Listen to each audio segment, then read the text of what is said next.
Saturday morning was supposed to be calm.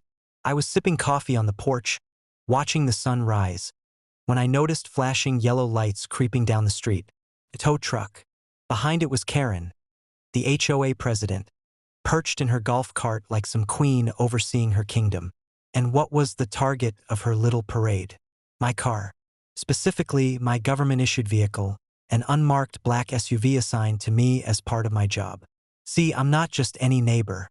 I'm a federal marshal. The tow driver started hooking chains to my front axle. I stormed off the porch. "Hey, what do you think you're doing?" I barked. Karen smirked. "You violated HOA rules. That monstrosity doesn't meet community aesthetics. It's being towed." "That monstrosity," I snapped, "is a government vehicle. You don't have the authority." Karen rolled her eyes. "Oh, spare me. Rules are rules. You're not above them just because you work some government job." I pulled out my badge and flashed it in her face. "This isn't some government job, Karen. You're interfering with federal property. That's a felony." The tow driver froze. He let the chain slip from his hands. "Wait, this is government issued?"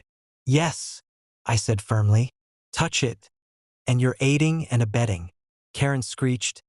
"Don't listen to him. He's bluffing. Tow it." The driver looked pale. "Lady, I'm not going to prison for you." He scrambled back into his truck, started the engine, and peeled away like the devil himself was chasing him. Karen's face turned beet red. "You coward. We'll fine you instead." "Karen," I said, stepping closer, "you've crossed the line. Again. You don't seem to understand that HOA rules do not supersede federal law." But she wasn't done. She whipped out her phone and began recording. "Look at this.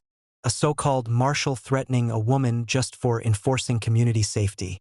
Everyone will see this." I chuckled. "Good. Film this too." I pulled my radio from my belt and called in. "Control. This is Deputy Marshal Carter.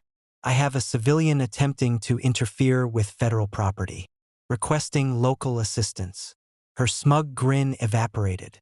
Within 10 minutes, 2 sheriff's cruisers rolled into the neighborhood, lights flashing. Deputies stepped out, immediately recognizing me. "Morning, Marshal. What's going on?" one asked. Karen pointed at me like I was a criminal. "Arrest him. He threatened me. He's hiding behind a fake badge." The deputy calmly looked at her, then back at me. "Is this about the HOA again?" "Yep," I said. "She tried to tow my government vehicle."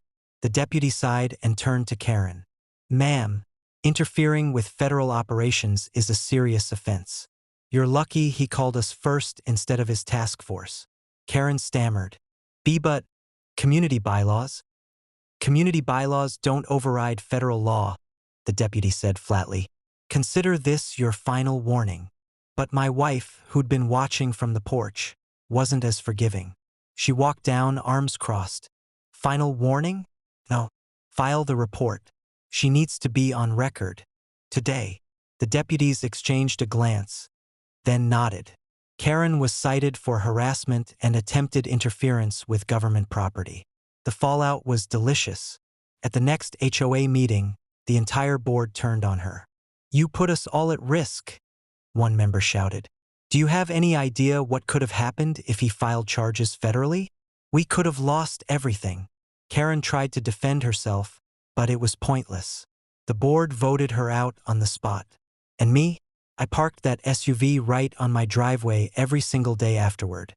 Sometimes I left it there on purpose, polished and gleaming, just so Karen had to see it whenever she drove by in her sad little golf cart. She never dared mention it again.